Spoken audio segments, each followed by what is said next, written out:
Habari gani mwana michezo mwenzangu popote pale ulipo nchini Tanzania na nje ya mipaka ya Tanzania. Hii hapa ni HNT Media ambao nakuletea taarifa hizi za kimichezo, na hapa kuna taarifa kubwa ambayo leo tumekuandalia wewe mwana michezo mwenzangu ambaye umetenga muda wako kuzitazama taarifa hii kuhusiana na kocha mkuu wa klabu ya Simba Sports Club ambaye tayari ameshakwisha kusaini mkataba hapo katika viunga vya Msimbazi. Kocha gani huyu? Taarifa kamili tunayo hapa. Ni kusihi kwamba uongozane nasi mwanzo wa taarifa hii mpaka mwisho ili uweze kujua ni nini kinachoendelea na nani aliyetua katika viunga vya Msimbazi. Lakini kabla hatujatazama taarifa hii, ni kuambie na kukukumbusha kitu kimoja. Kama ni mara ya kwanza kujiunga nasi, basi nikwambie kwamba umepitwa na taarifa nyingi. Ili sasa usiendelee kupitwa na taarifa zetu, hakikisha kwamba unabonyeza maandishi ambayo yameandikwa subscribe hapo chini ya video, lakini pia utabonyeza alama ya kengele itakayojitokeza pembeni hapo. Kwa kufanya hivyo kutakufanya wewe uwe wa kwanza kupata taarifa zetu za kimichezo ambazo tunakuletea hapa kila siku kila wakati. Utafanya kuzitazama ukiwa sehemu yoyote ndani ya Tanzania na nje ya mipaka ya Tanzania. Utazitazama taarifa zetu pasina shida na shaka yoyote.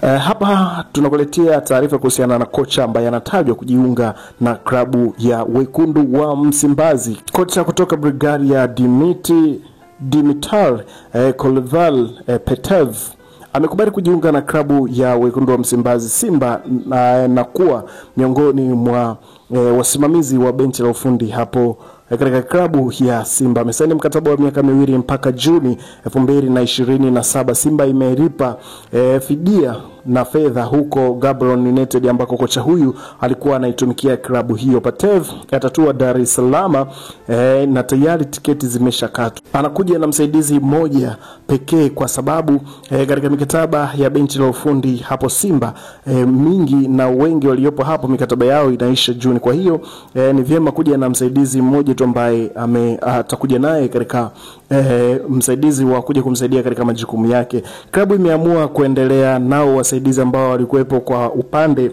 wa Fadlu Davis, kocha kama Suleiman Matola ambaye alikuwepo akisaidizana na Fadlu Davis. Kwa hiyo ataendelea kuwepo na kumpa ushirikiano Petev ambaye atachukua nafasi hiyo kama kocha mkuu katika klabu ya Simba, na ataendelea nao mpaka Juni ambapo mikataba ya makocha wengi Simba inatamatika.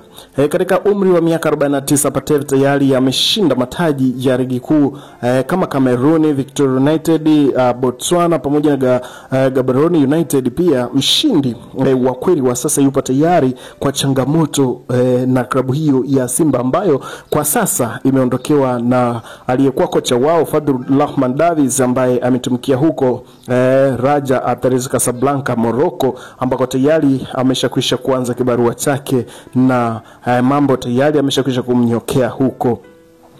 Kwa taarifa ambayo ilikuwa inazungumziwa sana katika mitandao ya kijamii kwamba ni kocha gani ambaye atajiunga na klabu ya Simba, walio wengi walizungumza kwamba Ardinas Nabi atakuwa miongoni mwa makocha ambao watajiunga na klabu ya Wekundu wa Msimbazi. Lakini kwa taarifa tulizonazo za uhakika kabisa kwamba Dimitar Petev atakuwa ni miongoni mwa atakuwa ni kocha ambaye tayari ameshakwisha kusajiliwa na kupewa majukumu kuiongoza Simba Sports Club katika majukumu yake.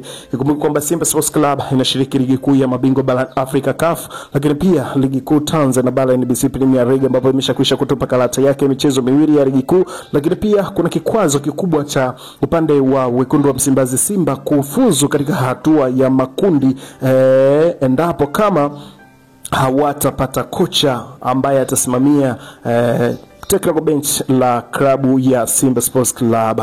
Dimitar Petev ni miongoni mwa makocha wenye leseni za juu kabisa za FIFA Pro, ambapo anatajwa kujiunga na klabu hiyo ya Simba na kuwa miongoni mwa mategemeo ambayo yanategemewa hapo katika viunga vya Wekundu wa Msimbazi Simba, na kuhakikisha kwamba anawafikisha katika nchi ya hadi katika wakati huu ambapo mambo hayako vizuri kwa upande wa klabu ya Simba. Tumeona pia Suleiman Matola akiwa kama kocha msaidizi ameachiwa mikoba na kuiongoza klabu hiyo ya Wekundu wa Msimbazi, na akiwa amecheza mchezo mmoja wa ligi akifanikiwa kuibuka na ushindi wa mabao 3 dhidi ya Namungo, mchezo ambao ulichezwa katika uwanja wa Benjamin Mkapa juzi.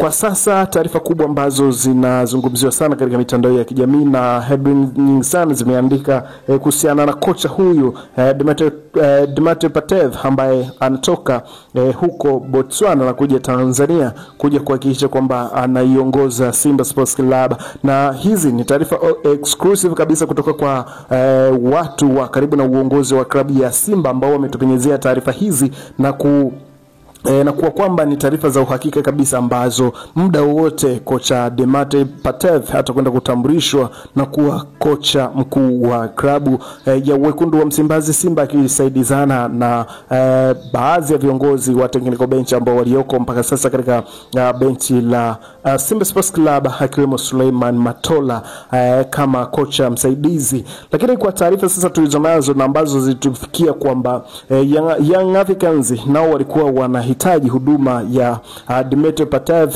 kama kocha wao, Romain Folz hata kuwa na mwendelezo mzuri katika mechi za hivi karibuni. Kwa hiyo kwa nukta hii hapa Young Africans walikuwa ni chaguo sahihi kwa upande wa Dimitri Pantev, lakini kwa nukta hiyo mpaka sasa tunaweza tukasema kwamba wameshachelewa kwa sababu tayari kasha ingia katika mikono ya mahasibu wao ama watani wao wa jadi, kwa maana ya Simba Sports Club ambao wamewahi na kumchukua kocha huyu. Na kwa taarifa tulizonazo hakika kabisa ni kwamba klabu ya wekundu wa Msimbazi tayari wameshakwisha kudumbukiza fedha katika fedha za fidia kwa upande wa Gaborone United na kumnasa kocha huyu, na siku za hivi karibuni kumekwepo kwa sintofahamu upande wa klabu ya Gaborone United na kocha wao. Kwa hiyo imekuwa ni kitu rahisi kumpata kocha huyo kwa upande wa klabu ya wekundu wa Msimbazi, lakini pia kwa upande wa Gaborone kumwachia kocha huyu kwa sababu kuna siku za hivi karibuni hawakuwa na mahusiano mazuri kati ya uongozi wa Gaborone United pamoja na kocha huyo Dimitri Pantev ambaye ana umri wa miaka 49, ambaye ameshinda mataji kadha wa kadha katika karia yake na akiwa na leseni ya UEFA A Pro, ambapo anaweza kasimamia michezo yoyote ya klabu bingwa na michezo yoyote ya ndani.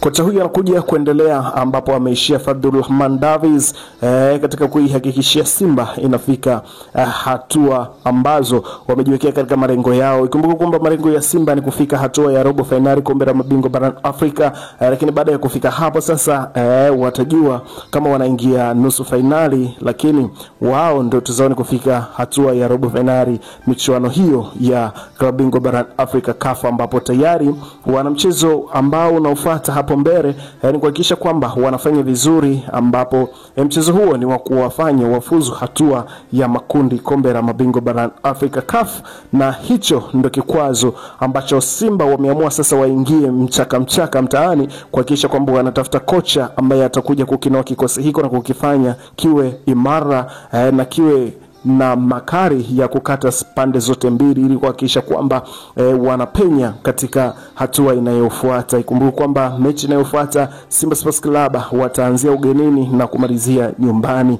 kama jinsi ambavyo ratiba ya CAF inavyosema. Kuna vitu vingi ambavyo vinaendelea kwa sasa kwa upande wa klabu ya Young Africans na upande huu wa klabu ya Simba kuhusiana na makocha. Wote hawana wote tunaweza tukasema kilio chao ni moja. Kocha wa klabu ya Young Africans Romain Folz akiwa hana mwendelezo mzuri katika klabu hiyo, na kwa taarifa tulizonazo na ni update ambayo tumekuandalia hapa ni kwamba tayari nao wameshakwisha kuanza mchakato wa kutafuta kocha mwingine katika wiki mbili hizi za break ya FIFA. Huenda wakatangaza kocha mwingine ambaye atakuwa kocha mkuu wa klabu hii Young Africans, na ambaye atakinoa kikosi hicho na kukifanya kiwe na makari na kuogopa kama jinsi ambavyo kilikuwa wakati wa misimu minne mfululizo iliyopita, kwa kwamba kikosi cha Young Africans kilikuwa cha moto bara. Taarifa zote ziko katika channel yako pendwa hii hapa ya michezo ya HNT Media. Ni kuambia tu kwamba endelea kufuatilia ili uweze kujua ni nini kinachoendelea katika anga la michezo hapa Tanzania.